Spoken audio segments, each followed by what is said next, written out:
Hello students, आज हम लोग डिफ्लेक्शन में आगे पढ़ेंगे। अभी तक हम लोगों ने मैकुलेज मेथड पढ़ा और सिंपली सपोर्टेड बीम पे डिफरेंट लोडिंग कंडीशंस के लिए कुछ एग्जांपल सॉल्व किए। 4 एग्जांपल सॉल्व किए थे अभी हमने, चारों अलग अलग टाइप के थे।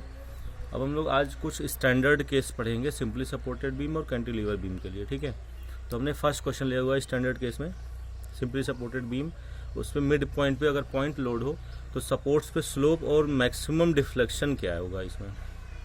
देखिए क्वेश्चन आपका है, a simply supported beam of length L carry a point load W at its mid span, calculate the slope eight supports and deflection at mid point of the beam, assume uniform flexural rigidity. इसका मतलब है uniform flexural rigidity का मतलब है EI जो है वो constant होगा थ्रू आउट द बीम, ठीक है। तो आप देखिए सोल्यूशन में हमने एक बीम लिया, क्वेश्चन ऐसे ही आएगा, इसमें डायग्राम नहीं बना होगा तो इसको आपको डायग्राम ड्रॉ करना पड़ेगा। सिंपली सपोर्टेड बीम आप लिखा हुआ, सिंपली सपोर्टेड बीम आपने एक AB सिंपली सपोर्टेड बीम ले लिया, इसका A पॉइंट हिंज है, B पॉइंट रोलर है। इसके मिड पॉइंट C पे एक पॉइंट लोड W हमने अप्लाई किया जो कि गिवन था। लेंथ L है तो आपका AC L/2 हो जाएगा और CB L/2 हो जाएगा और AB पूरा L है, ठीक है।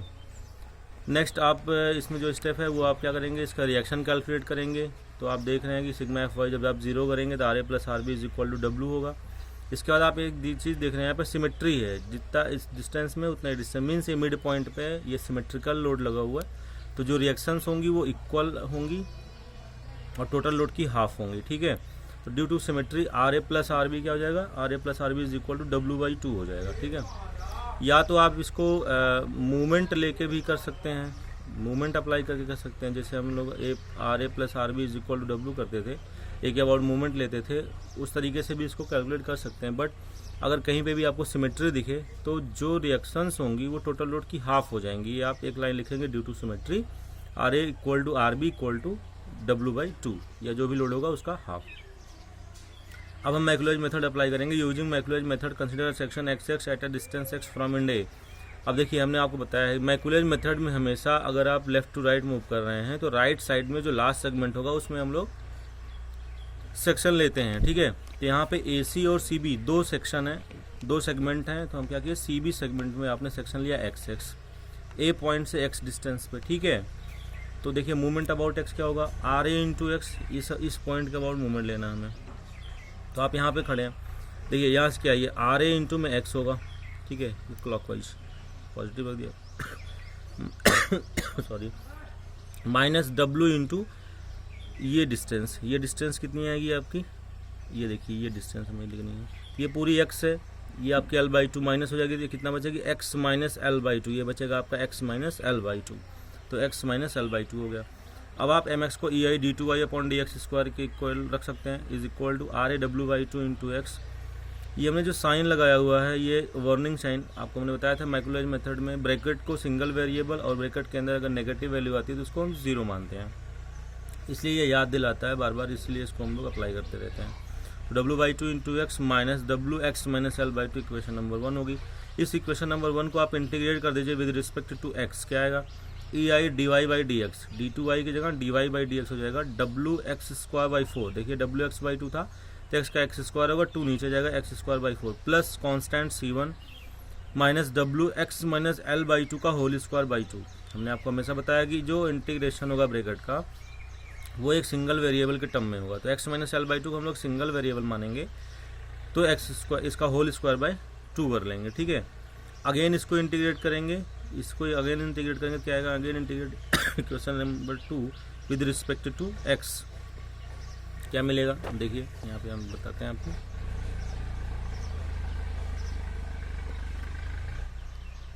ठीक है, EI/Y, अब जो EI dy/dx था वो EI/Y हो जाएगा, WX³ / 12 हो जाएगा। पहले क्या था, WX² / 4, स्क्वायर का क्यूब होगा, 3 के नीचे मल्टीप्लाई होगा तो 4 × 3 12 हो जाएगा, WX³ / 12 plus C1x plus C2 next constant minus WL/2 का whole cube upon 6, equation number 3 at X। अब देखिए, अब जब आप ये तीनों इक्वेशन बना लेते हैं तो उसके बाद क्या करना होता है, C1 एंड C2 की वैल्यू कैलकुलेट करनी होती है, और C1 और C2 की वैल्यू कैलकुलेट करने के लिए आप बाउंड्री कंडीशंस अप्लाई करते हैं, ठीक है। बाउंड्री कंडीशन क्या होती है सिंपली सपोर्टेड में, at x equal to 0 y 0 and x equal to L y 0, ठीक है। तो पहली कंडीशन हम लगाते हैं at x equal to 0 y 0 from equation third. देखिए वाई किस में है, इक्वेशन नंबर 3 में है, 2 में नहीं है, 1 में नहीं है। 2 में d Y by D x है और 1 में d two y upon d x square है। तो 3 में आपको y मिला तो आप 3 इक्वेशन का यूज़ करेंगे, y की जगह 0 रखेंगे पूरा 0 हो जाएगा, x की जगह 0 रखेंगे 0 प्लस c1 इंटू एक्स है तो 0 हो जाएगा, प्लस c2 बचेगा माइनस सॉरी तबीयत नहीं ठीक आज मेरी थोड़ी, माइनस w। अब देखिए x की जगह आप 0 रखेंगे तो माइनस एल बाई टू, यहाँ पे माइनस एल बाई टू का होल क्यूब बचेगा, बट जैसे ही इसमें नेगेटिव साइन आएगा आप क्या करेंगे, इसको 0 पुट कर देंगे। तो c2 की वैल्यू क्या आ गई, 0 आ गई। At x equal to L y 0 from equation number 3। अब हम सेकेंड बाउंड्री कंडीशन यूज करते हैं एक्स इक्वल टू एल की। तो एल पे जब वाई 0 होगा, क्यों होगा ये भी एक बार बता देते हैं। देखिए क्योंकि यहाँ सपोर्ट है, एक्स इक्वल टू 0 पे सपोर्ट ए है, एक्स इक्वल टू एल पे सपोर्ट बी है और सपोर्ट्स पे डिफ्लेक्शन 0 होगा, इसलिए हम लोग ये दोनों कंडीशन यूज करते हैं, ठीक है।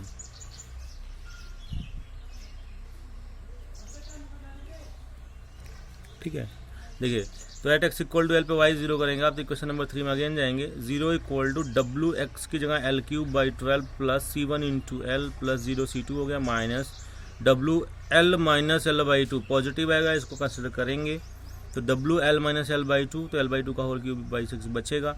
इसको सॉल्व करेंगे, c1 एल को हम एक साइड रख लिए, बाकी को एक साइड रख देंगे तो ये टर्म आपका पॉजिटिव हो जाएगा और ये टर्म आपका नेगेटिव हो जाएगा। ये आप देख रहे हैं कि एल बाई 2 का जब क्यूब करेंगे तो एल क्यूब बाई 8 आएगा, 8 नीचे जाकर मल्टीप्लाई 48 होगा, W L cube upon 48 minus W L cube upon 12 ये वाला टर्म।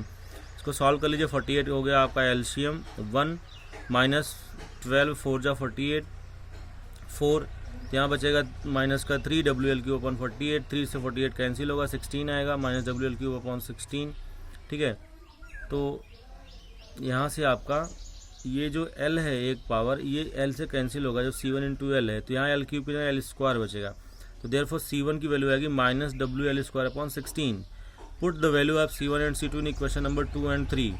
इक्वेशन नंबर 2 और 3 में आप C1 और C2 की वैल्यू को जब पुट करेंगे तो आपको स्लोप और डिफ्लेक्शन इक्वेशंस मिल जाएंगी। आपकी स्लोप इक्वेशन आएगी E I D Y by D X is equal to W X square by 4 minus W L cube by 16 C1 की value minus W X minus L by 2 का whole square by 2, ये आपके slope equation. And deflection equation क्या आएगी, E I Y equal to W X cube by 12 minus W L square by 16 into X minus W L x minus L by 2 का whole cube by 6 deflection equation, ठीक है।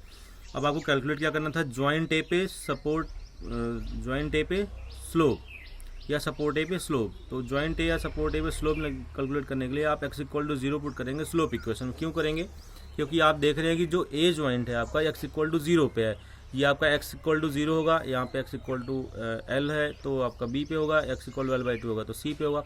जैसे जैसे आप values बदलेंगे तो आपके पॉइंट्स बदलते रहेंगे, बट अगर हमें ए पॉइंट पे आना है तो एक्स की वैल्यू को 0 पुट करना है, तो हमें सपोर्ट ए पे चाहिए, तो इसलिए हमने क्या किया, एक्स इक्वल टू 0 पुट किया स्लोप इक्वेशन में, ठीक है। तो आप यहाँ पे इसको देखिए, ज्वाइंट ए पे सपोर्ट के लिए X equal to 0 in slope equation put कर दीजिए, E I D Y by D X equal to 0 equal to इसमें रख रहे हैं हम लोग, एक्स की जगह 0 होगा तो 0 हो जाएगा minus W L square by 16 और माइनस यहाँ पे जब 0 पुट करेंगे एक्स को तो 0 माइनस एल बाई 2 नेगेटिव आ गया ना ब्रैकेट में तो 0 हो जाएगा, ये आपका 0 हो जाएगा। जब यहाँ पे आप 0 पुट करेंगे तो माइनस का एल बाई 2 का होल स्क्वायर बचेगा, ये आपका 0 हो गया, ठीक है। यहाँ क्या आएगा, E I theta A D Y by D X X equal to 0 हम लोग क्या कहेंगे, थीटा ए, थीटा ए मतलब slope at A is equal to minus W L square upon 16, तो थीटा ए क्या आ जाएगा minus W L square upon 16 E I आकर डिवाइड हो जाएगा, ठीक है।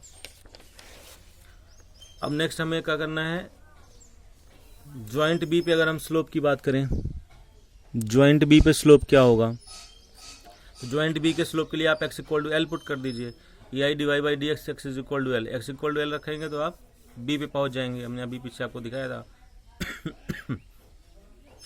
तो एक्स की जगह एल पुट करेंगे, डब्ल्यू एल स्क्वायर बाई 4 होगा minus W L square by 16 minus W L minus L by 2 का होल स्क्वायर बाई 2, इसको आप सॉल्व कर लेंगे तो 16 एलसीएम होगा, 4 जा 16, 16 1 जा 16, 8 2 जा 16, इसको आप सॉल्व करेंगे माइनस 3 4 माइनस 3 1 आएगा, डब्ल्यू एल स्क्वायर बाई 16 आएगा, तो डब्ल्यू एल स्क्वायर 16 ही आई। देखिए मैग्नीट्यूड में सेम है, बस नेचर में अलग होगा।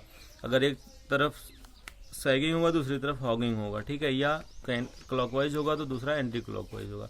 केवल और केवल साइन अपोजिट होंगे स्लोप्स के, बाकी मैग्नीट्यूड दोनों के सेम आएंगे। क्यों? क्योंकि सिमेट्रिकल कंडीशन थी।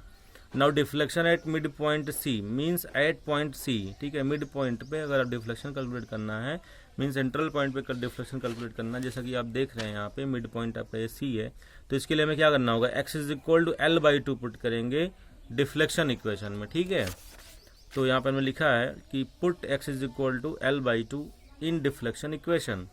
EI/YC क्यों है सफिक्स में लगा दिया कि डिफ्लेक्शन एट सी बता रहा है, इक्वल टू W, x की जगह L/2 का whole cube by 12 minus WL²/16 into x की जगह L/2 हो गया माइनस L/2 करेंगे, sorry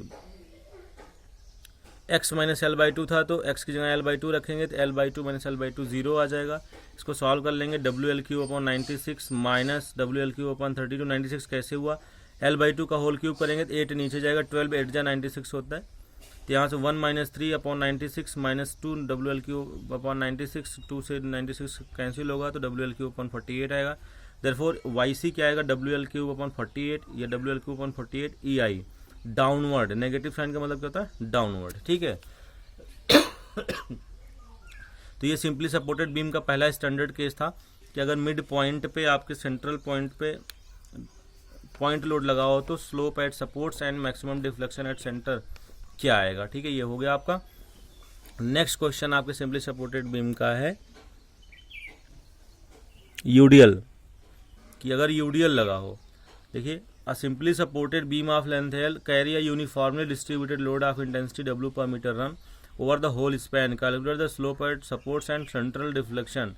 Take EI equal to constant. EI constant का मतलब फ्लेक्सुरल रिजिडिटी जो है आपका, फ्लेक्सुरल रिजिडिटी जो है आपका वो कांस्टेंट है, ठीक है।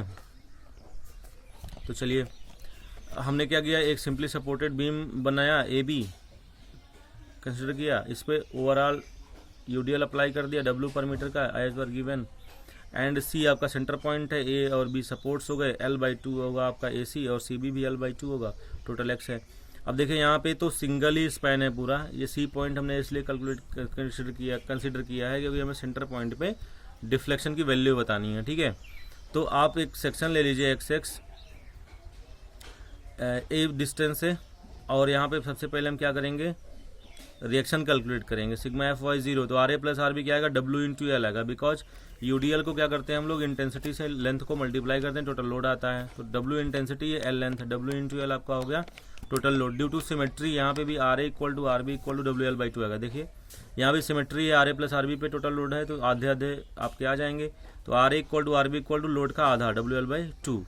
अब हम मैकुलर इक्वेशन को यूज करेंगे, x सेक्शन लेंगे, इसके अबाउट मूवमेंट क्या आएगा, mx is equal to RA into x. आप देखिए इस ये पॉइंट आपका x है, इसके बाद मूवमेंट लेना है तो RA इंटू एक्स हो गया माइनस ये यूडीएल जो लग रहा है जो घटेगा, तो W इंटू एक्स कितना लोड है, W इंटू एक्स लोड है, और कहाँ पे एक्ट करेगा, x/2 पे एक्ट करेगा, ये आपका हो जाएगा x/2 और इधर भी हो जाएगा आपका x/2, ठीक है, ये आपका x/2 हो जाएगा। तो इस पॉइंट के अबाउट ये जो लोड आ रहा है आपका W इंटू एक्स का, इसकी वजह से क्या मूवमेंट आएगा, एंटी क्लॉकवाइज आएगा, और कैसा आएगा, WX² आएगा, ठीक है, W इंटू एक्स लोड हो जाएगा और x/2 आपकी डिस्टेंस हो जाएगी, क्योंकि मूवमेंट आपका होता है load into distance, perpendicular distance. यहाँ से mx को आप DI/2y/dx² के इक्वल रखेंगे, RA की वैल्यू WL/2 इंटू एक्स हो गया माइनस WX² हो गया, ठीक है। इसको आप इंटीग्रेट कर दीजिए, इस इक्वेशन नंबर 1 को इंटीग्रेट करिए, विद रिस्पेक्ट टू x क्या आएगा, EI/dy/dx, WL(x/2 था, WL(x²/4 हो जाएगा, प्लस का एक कांस्टेंट C1 आएगा, माइनस WX² का x³ होगा, नीचे 3 जाके मल्टीप्लाई 6 हो जाएगा, WX³/6 हो जाएगा। क्वेश्चन नंबर 2, इस 2 को हम अगेन इंटीग्रेट करेंगे विद रिस्पेक्ट टू 2x, तो क्या आ जाएगा आपका, देखिए यहाँ पे हमने इसको किया, ठीक है, ये आ जाएगा आपका EIY इज इक्वल टू, ये आएगा EIY is equal to WLX³/12 plus C1x plus C2 minus WX की पावर 4/24, ठीक है, ये क्वेश्चन नंबर 3 हो गया आपका। अब आप अब C1 C2 की वैल्यू कैलकुलेट करेंगे तो आप जानते हैं सिंपली सपोर्टेड में C2 ऑलवेज 0 होता है, at x equal to 0 y 0 हो जाएगा फ्रॉम इक्वेशन 3। देखिए 0 हो गया, C2 की वैल्यू 0 आ गई। At x is equal to L y 0 from equation number 3। अब आप L पे Y को 0 कर दीजिए, तो L को 0 करेंगे जैसे पहले इक्वेशन में, इसके पहले वाले न्यूमेरिकल में किया था, सेम उसी तरीके से L रख देंगे x की जगह। तो WL into L cube by 12 plus L into C1 plus 0 minus WL की पावर 4/24। इसको सॉल्व कर लीजिए। L C1 को एक तरफ रखिए, बाकी इन दोनों को इधर ले आएंगे, ये पॉजिटिव हो जाएगा, ये नेगेटिव हो जाएगा। WL की पावर 4/24 माइनस WL की पावर 4/12, 24 LCM होगा, 24 1 जा 24, 1 माइनस 12 2 जा 24, 2 तो आएगा माइनस WL की पावर 4/24 आ गया ये। तो C1 की वैल्यू आ गई माइनस WL क्यूब अपॉन 24। क्या आ गई? Minus WL cube upon 24। क्यों क्यूब हो गया? क्योंकि एक L से कैंसिल हो गया। Put the value of C1 and C2 in equation number 2 and 3। तो 2 में पुट करेंगे EI D Y by DX is equal to WL X square by 4 minus C1 की वैल्यू आप रख देंगे तो क्या आएगा? WL क्यूब अपॉन 24 आ जाएगा, ठीक है, minus WX cube by 6 slope equation. And EIY क्या होगा आपका? डिफ्लेक्शन इक्वेशन जब रखेंगे इक्वेशन नंबर 3 में तो आएगा WL into x cube by 12 minus WL cube by 24 into X minus WX की पावर 4/24 डिफ्लेक्शन इक्वेशन है। अब आपको क्या करना है? स्लोप एट सपोर्ट्स फाइंड करना है। तो स्लोप एंड सपोर्ट्स के लिए आप क्या करेंगे? सपोर्ट ए के लिए आप x इक्वल टू 0 पुट करेंगे इन स्लोप इक्वेशन। तो आपका स्लोप इक्वेशन ये है, x इक्वल टू 0 आप यहाँ पुट करेंगे तो क्या आएगा? EI D Y by DX at x equal to 0 is equal to, यहाँ पे x है तो 0 हो जाएगा, minus WL cube upon 24 minus A भी x है तो 0 हो जाएगा। तो आएगा आपका EI theta A equal to minus WL cube upon 24, ठीक है, या theta A equal to minus WL cube upon 24 EI, ठीक है। नाउ नेक्स्ट आप देखेंगे slope at joint B. Next आप देखेंगे स्लोप एट जॉइंट बी। तो स्लोप एट जॉइंट बी आपका क्या आएगा? स्लोप एट जॉइंट बी के लिए आप क्या करेंगे? x is equal to L put करेंगे in slope equation. EI D Y by DX at x equal to L is equal to WL into L square by 4। जहाँ पे x था वहाँ पे l हो जाएगा, minus WL cube upon 24 minus WL cube upon 6। इसको solve कर लीजिए तो इन तीनों टर्म को। अब देखिए डिवाई बाई DX हमेशा थीटा में कन्वर्ट हो जाता है, स्लोप को हम लोग थीटा से रिप्रेजेंट करते हैं। तो D Y by DX at x equal to L जो है वो थीटा भी हो जाएगा, ये जो लिखा हुआ है, ठीक है। WL cube upon 4 minus WL cube upon 24 minus WL cube upon 6, 24 LCM होगा, 4 6 जा 24 माइनस 24 1 जा 24 माइनस 6 4 जा 24। तो यहाँ सॉल्व करेंगे WL क्यूब अपॉन 24 आ जाएगा आपका, थीटा भी जो आ गया WL क्यूब अपॉन 24 EI हो गया। तो आप देख रहे हैं ए पे क्या था? WL cube upon 24 EI negative था, बी पे क्या हो गया? पॉजिटिव हो गया। तो मैग्नीट्यूड सेम है बिकॉज सिमेट्री थी, बट केवल आपका साइन अलग है, ठीक है। नाउ डिफ्लेक्शन एट सी क्या होगा? सेंट्रल डिफ्लेक्शन या मैक्सिमम डिफ्लेक्शन भी यही होता है। तो x is equal to L by 2 आप पुट कर दीजिए डिफ्लेक्शन इक्वेशन में, ठीक है। जब आप डिफ्लेक्शन इक्वेशन में x equal to L by 2 put करेंगे तो आप सेंटर पॉइंट पे डिफ्लेक्शन की वैल्यू कैलकुलेट कर लेंगे। जैसा कि आप देखें यहाँ पे सेंटर पॉइंट आपका C है, जब आप x equal to L by 2 रखेंगे तो आप C पे होंगे। तो जब डिफ्लेक्शन इक्वेशन में रखेंगे तो डिफ्लेक्शन मिलेगा। स्लोप हमें निकालना था तो A पे 0 रखा, B पे L रखा, ठीक है। देखिए तो जब आप डिफ्लेक्शन इक्वेशन में x equal to L by 2 रखेंगे क्या आएगा? EI YC is equal to WL into x था, x का क्यूब था, एल बाई 2 का क्यूब हो जाएगा by 12 minus WL cube upon 24 into x था, x की जगह एल बाई 2 माइनस WX की पावर 4/24 था तो एल बाई 2 की पावर 4/24 होगा। इसको सॉल्व कर दीजिए तो यहाँ पे एल बाई 2 का क्यूब है तो एल क्यूब अपॉन 8 होगा, 8 के नीचे मल्टीप्लाई होगा तो 12 8 जा 96 हो जाएगा, माइनस WL की पावर 4/48 हो गया, माइनस WL की पावर 4/16 को 24 से मल्टीप्लाई कराएंगे 384 आएगा, 384 LCM आएगा, 96 4 जा 384, 48 8 जा 384, 384 1 जा 384। तो यहाँ सॉल्व करेंगे तो माइनस 9 प्लस 4 माइनस 5 WL की पावर 4/384 आया। या अगर आप YC की बात करें तो माइनस 5 WL की पावर 4/384 EI डाउनवर्ड, ये आपका डिफ्लेक्शन हो गया। तो सिंपली सपोर्टेड के केस में आपने दो स्टैंडर्ड केस सॉल्व किए। एक पहला सिंपली सपोर्टेड बीम पे सेंटर पॉइंट पे अगर मिड पॉइंट पे आपका पॉइंट लोड लगा हो तो क्या स्लोप और डिफ्लेक्शन आएगा? तो स्लोप एट सपोर्ट्स आता है WL स्क्वायर अपॉन 16 EI और सेंटर पॉइंट का डिफ्लेक्शन आता है WL क्यूब अपॉन 48 EI। और अगर UDL लगा है ओवरऑल बीम पे तो स्लोप जो आता है सपोर्ट्स पे वो आता है WL क्यूब अपॉन 24 EI और डिफ्लेक्शन आता है 5 WL की पावर 4/384 EI, ठीक है।